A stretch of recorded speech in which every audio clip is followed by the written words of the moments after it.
सन 1025 AD की बात है, जब गुजरात के एक मंदिर में हजारों ब्राह्मण से एक साथ मिलकर पूजा कर रहे थे। लाखों भक्त उस भव्य पूजा में शामिल हुए थे, जो पूजा में इस तरह से खोए हुए थे कि उन्हें अपने आने वाले खतरे की भनक तक नहीं पड़ी, जिससे पूरा मंदिर तबाह हो गया और न जाने कितने मासूम लोगों को अपनी जान गंवानी पड़ी।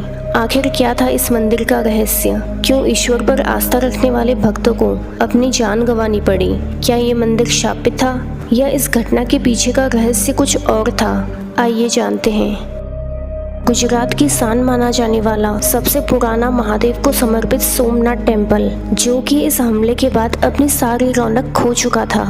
सन 1025 एडी में जब अफगानी सुल्तान महमूद गजनी ने गुजरात पर हमला किया तो सोमनाथ टेम्पल का युद्ध शुरू हुआ, लेकिन इस हमले की तैयारी कई साल पहले से की गई थी। सन 1070 एडी में एक अफगानी ट्रेवलर अल बुरानी गुजरात आया, जिसने अपनी किताब में सोमनाथ टेम्पल की खूबसूरती और अनमोल रत्नों से बनी मूर्तियों के बारे में लिखा था। यहाँ तक तो सब ठीक था, लेकिन जब ये किताब गजनी के हाथ लगी तो मंदिर की सुंदरता की जलन और अनमोल रत्नों का लालच उसके मन में आ गया और उसने कसम खा ली कि वो कुछ भी करके सोमनाथ टेम्पल का सारा खजाना लूट ले जाएगा और सोमनाथ की सुंदरता को तबाह कर देगा।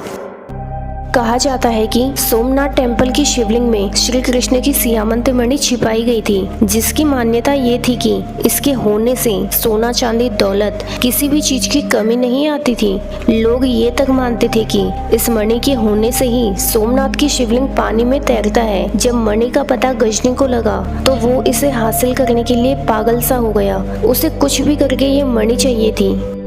हमला करते ही वो सीधे सोमनाथ के गर्भगृह में गया। उसने मन में ठानी हुई थी कि वो शिवलिंग को तोड़कर मणि को पाकर रहेगा, लेकिन जैसे ही उसने शिवलिंग को पानी में तैरता देखा तो उसकी सांसें थम सी गई। वो शिवलिंग के पास जाने से डरने लगा, इसीलिए उसने अपने सैनिकों को शिवलिंग के पास जाने को कहा कि तभी कुछ ऐसा सामने आया जिससे देखकर वो हैरान रह गया, क्योंकि शिवलिंग के नीचे और ऊपरी हिस्से में पत्थरों के बीच एक अलग सा मटेरियल रखा हुआ था, लोडस्टोन, जो ऐसा मटेरियल था जिससे ऊपर और नीचे की तरफ मैग्नेटिक फील्ड बनता था और इसी वजह से शिवलिंग हवा में तैरता था। गजनी ने अपने सैनिकों को कहकर पत्थर को तोड़ दिया और लोडस्टोन निकालकर फेंक दिया। जैसे ही लोडस्टोन निकला तो शिवलिंग जमीन पे गिर पड़ा। उसने शिवलिंग को तोड़ने की बहुत कोशिश की, साथ ही दरवाजे पर लगी बड़ी सोने की चैन को तोड़कर वो ले गया। कहा जाता है कि मंदिर के कई टूटे हिस्सों को गजनी अपने साथ ले गया और हमारे पवित्र सोमनाथ टेम्पल के हिस्सों से उसने अपने वहाँ मस्जिद की सीढ़ियाँ बनाई।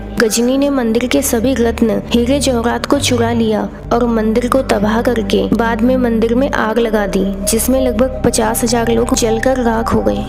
हमले के बाद गुजरात के राजा भीम और मालवा के राजा भोज ने सोमनाथ टेम्पल की मरम्मत करवाई। तब कहीं जाकर इस मंदिर को अपनी खोई हुई रौनक वापस मिली।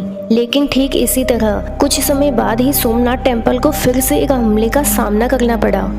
हमारे भारतीय इतिहास में ऐसे ही कई सारी सच्ची और दिलचस्प घटनाएं हुई हैं, जिन्हें हम अपने YouTube चैनल पे दिखाते हैं। ऐसे ही सत्य घटनाओं को जानने के लिए हमारे YouTube चैनल से जुड़ें, चैनल को सब्सक्राइब करें और बेल आइकन दबाना बिल्कुल ना भूलें। चलिए वापस आते हैं अपनी वीडियो पर।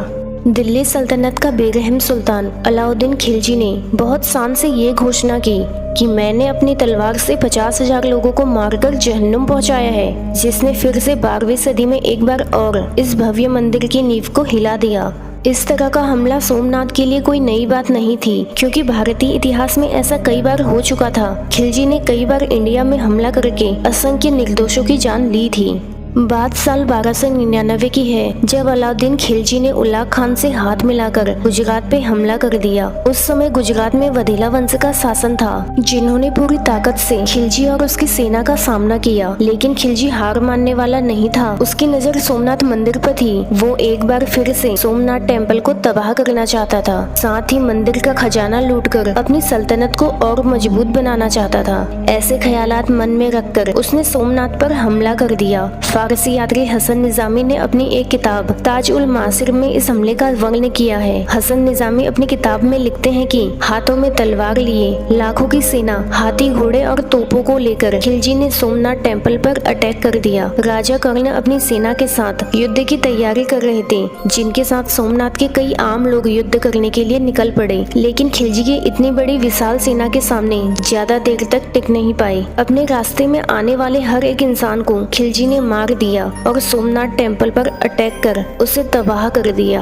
मंदिर में रखा हुआ सारा कीमती सामान उसने लूट लिया और उस पवित्र भूमि पर मासूम लोगों की लाशें बिछा दी। इतना सब करने के बाद भी उसके मन को शांति नहीं मिली, इसीलिए उसने वहां मौजूद बच्चों और महिलाओं को कैद कर अपना गुलाम बना लिया। लूटी हुई दौलत और कैदियों को लेकर खिलजी दिल्ली वापस लौटने लगा, लेकिन उसे ये पता नहीं था कि उसकी ये खुशी बस चंद पल के लिए है। जब खिलजी लौट रहा था तो जालौर के राजपूत विक्रमदेव ने उस पर हमला कर दिया। उन्होंने उलाग खान को पराजित कर खिलजी द्वारा कैद किए गए लोगों को छुड़ा दिया और साथ ही सोमनाथ से चुराया गया सामान भी अपने कब्जे में ले लिया। कहते हैं कि इस हमले ने खिलजी के मन में जालौर के लिए नफरत के बीज बो दिए। खिलजी के बाद बहुत से लोगों ने सोमनाथ पर हमला किया, लेकिन हर बार गुजरात के राजाओं ने पूरी ताकत के साथ युद्ध करके मंदिर का पुनर्निर्माण कराया। फिर इस मंदिर पर एक आखिरी हमला हुआ जो मुगल शासक औरंगजेब ने 2 बार सोमनाथ पर किया, और इस हमले का असर इतना बुरा था कि लगभग 200 साल तक सोमनाथ टेम्पल एक खंडर बनकर रह गया।